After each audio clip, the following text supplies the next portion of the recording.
শুধু গাও বাংলা গান। ওগো বৃষ্টি আমার চোখের পাতার সঙ্গে। আমি জানি সবাই আপনারা এই গান খুব ভালোবাসেন।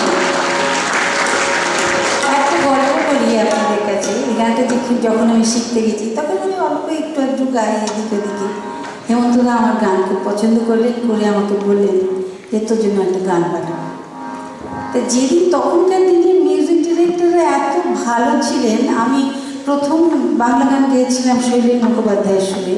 কিন্তু ওনার তো তখন কষ্ট হওয়ার কথা যে হৈমন্তী এবারে আমার গান গাইছে না, কিন্তু যেহেতু হেমন্তদা আমার গান করছেন উনি ভীষণ খুশি হলেন, আমাকে ফোন করে বলছেন জানো ভীষণ সুন্দর সুর হয়েছে, আমি গানটা শুনেছি। তারপরে আমি গানটা যেদিন শিখতে গেছি সেদিন সত্যি সত্যি খুব বৃষ্টি নামলো, বুঝলেন। আর হেমন্তদের বাড়িটা ছিল ভারী সুন্দর, লেকের ধারে। তো বারান্দায় হঠাৎ দাদা চলে গেলেন, গানটা একটু একটু শিখেছি, পুরোটা শেখা হয়নি। তখন বললেন যে এই হৈমন্তী এমন বৃষ্টি নেমেছে যে চোখের পাতা ছোঁবে গিয়ে তো উড়িয়ে নিয়ে চলে যাবে। তাহলে গানটা হলে কথাটা খুব মনে পড়ে। আমি হেমন্তদা মানাদা এদের সঙ্গে এত থেকেছি, এত স্নেহ আদর পেয়েছি, ওনাদের কাছে অনেক শিখেছি।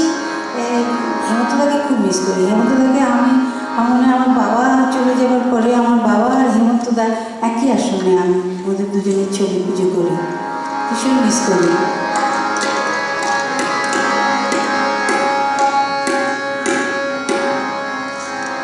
ওগো বৃষ্টি আমার চোখের পাতা ছুঁয়ো না, ওগো বৃষ্টি আমার চোখের পাতা ছুঁয়ো না, ওগো বৃষ্টি আমার চোখের পাতা ছুঁয়ো না,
সে